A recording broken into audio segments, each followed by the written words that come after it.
Oke teman-teman Smart Skill School, kini kita ketemu Adi Warman Karim, salah satu teman gue yang super sibuk. Bisa berbulan-bulan bikin janji. Sekarang memimpin Karim Consultant Indonesia dan juga pakar syariah Indonesia.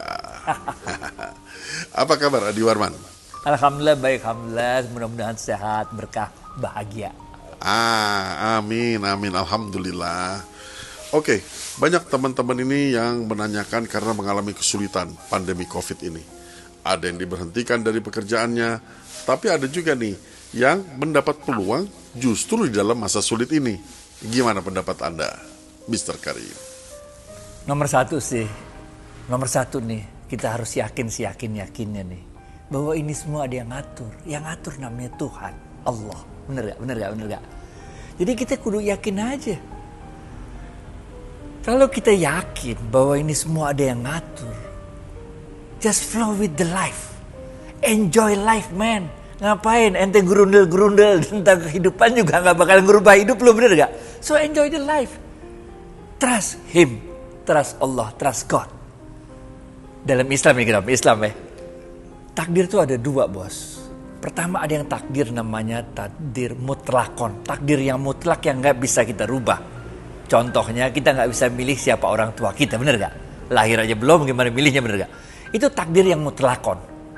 Pahala dari takdir mutlakon satu, yaitu keredoan kita menerima takdir tersebut. Tapi yang kedua, ada nih takdir ikhtiari, yaitu takdir yang harus kita ikhtiarkan. Ini pahalanya dua. Pertama, pahala dalam ikhtiarnya.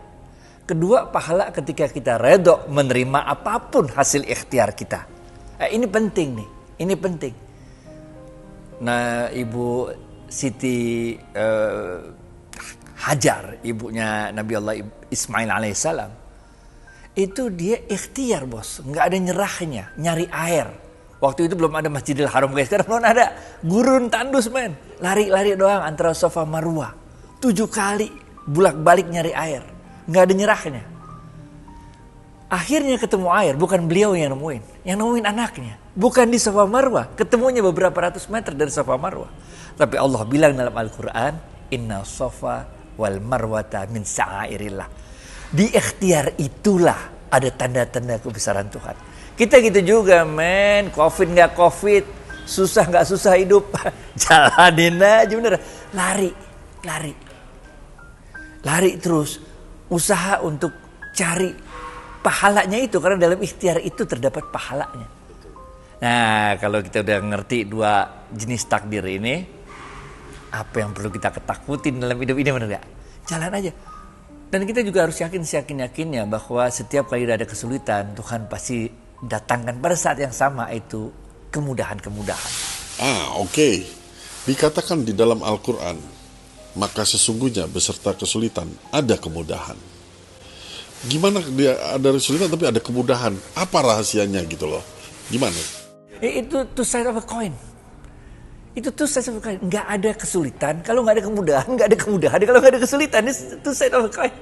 Nggak ada kaya kalau nggak ada miskin. Nggak ada putih kalau nggak ada itu. Jadi emang dari sononya. Dan dalam bahasa Arabnya itu disebutkan fa inna ma'al usri yusran, inna ma'al usri yusran. Kata-kata bahasa Arab yang digunain itu adalah ma'al itu artinya bersamaan dengan, two sides of a coin.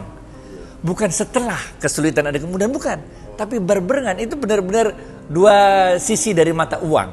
Setiap ada kesulitan pasti ada kemudahan. Nah, tugasnya kita adalah setiap ada kesulitan pasti orang lain juga dapat susah, benar gak? Ketika orang lain juga dapat susah, ketika semua orang dapat susah, pasti semua orang berpikir gimana caranya keluar dari kesulitan itu. Indahnya adalah kalau kita bisa menjadi orang yang memberikan solusi atas kesulitan yang ada, bener gak? Kantor gue, men, lagi Covid. Ini peak all the time. 20 tahun kita berdiri, ini peak of the time. The first peak itu dulu tahun 2004. Kemudian gak ada peak yang kayak gitu. Tahu-tahu sekarang, event sekarang lebih besar lagi daripada peak yang terjadi tahun 2004. Ketika Covid. Ketika orang semua harus WFH, kita WFO. Tapi kemudian kita ganti jadi WFA, work from anywhere. As long as you work, as long as you work. Bener gak? Dengan kemajuan. Jadi kalau menurut gue, ya itu sides of a coin. Mengapa two sides of a coin? Karena pada saat susah, semua orang pasti cari solusi. Alangkah indahnya kalau kita bisa menjadi solusi yang dicari-cari orang itu, benar gak? Dan ketika itulah kita bisa lihat the beauty of kesulitan. Karena kita menjadi part of the solution dari kesulitan yang orang hadapi. Gitu bos. Nah, kalau kita di umuran 50 tahunan ini, bijaksana gak sih kalau kita ganti pekerjaan atau buat bisnis baru? Belajar lagi dari awal, ngulang lagi semua dari awal. Wah, repot kan? What do you think? As long as you love what you do and you do what you love. Bener gak? Karena bisa jadi pada umur 50 kita punya love yang baru. Misalnya saya baru umur 50 ini, saya suka ikan diskus. Selama ini enggak, saya mainnya koi. Bener gak? Baru di umur 50 tiba-tiba saya suka burung kicau. Sebelumnya enggak, saya suka burung hias, warna-warni segala macam. Tapi di umur 50 tahu-tahu saya jadi suka burung kicau. Jadi ada segala macam burung kicau, bener gak?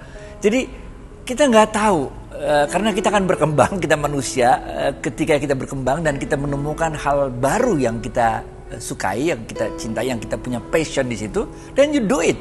Because if you do something you don't love, then it's nothing, you waste your time, bener gak? Kita ngabisin umur men kalau kita ngelakuin sesuatu yang kita nggak suka. So every minute of life kita harus enjoy, karena every minute of life adalah pemberian Tuhan ke kita yang harus kita syukuri. Aneh dong, Allah udah kasih kita umur, kita lewat menit demi menit dengan cara ngeluh, menit demi menit dengan cara nggak bersyukur, dengan merasa selalu kurang. Bukankah Allah mengatakan fabi ayyi ala'i rabbikuma tukadziban? Maka nikmat Tuhan mana lagi yang mau kita ingkari, bener gak? Covid udah setahun lebih man, udah banyak yang sakit, ada yang meninggal juga. Alhamdulillah saat ini kita masih sehat-sehat aja. Kalaupun udah ada yang pernah kena, alhamdulillah kita sembuh man. Bener. Itu kan nikmat Tuhan yang luar biasa yang harus kita syukuri. Ente masih mau ngeluh lagi? Kagak usah, hidup aja dah. Smart Skill School. Jadi ya bisa juga ya di usia-usia lanjut ini kita berubah dan tetap aja ada potensi sukses di dalamnya. Iya, karena semua orang punya timeline hidupnya masing-masing. Jadi Tuhan itu ngasih setiap orang itu jatah rezeki. Yang kita nggak tahu adalah kapan jatah rezeki itu, cash flow-nya itu turun ke kita. Ada orang yang kaya ketika telah berumur 50 tahun ke atas. Ada yang baru kaya ketika 60 tahun ke atas. Ada yang kaya di umur muda, umur 20-an aja, udah 25-an udah kaya. Habis itu miskin pas tuanya, bener gak?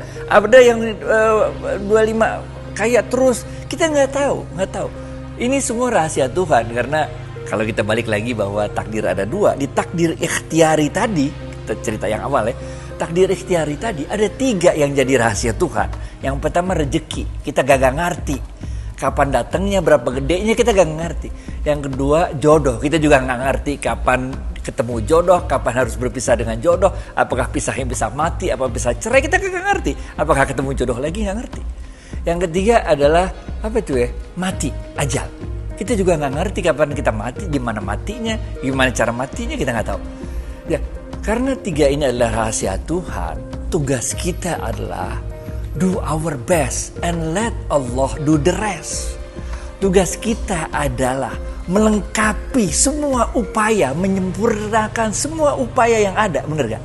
Abis itu lu serahin sama Tuhan. Bahasa Arabnya faiza azamta fatawakkal 'ala Allah.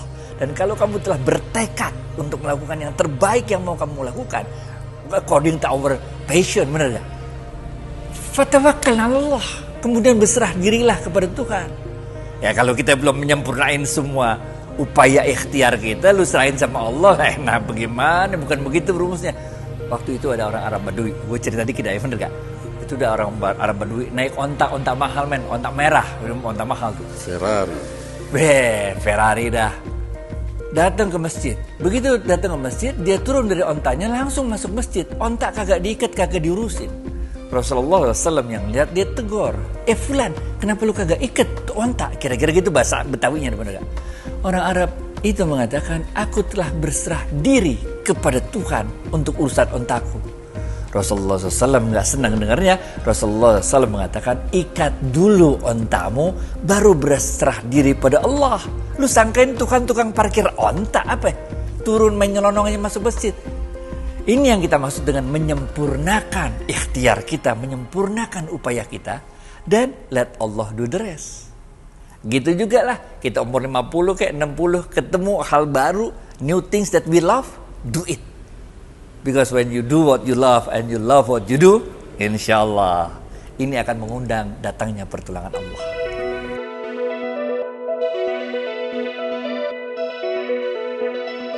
Terakhir nih, big question. Apakah pesan-pesan ini berlaku untuk lintas agama? Berlaku juga bagi semua teman-teman kita yang berbeda agama, bro.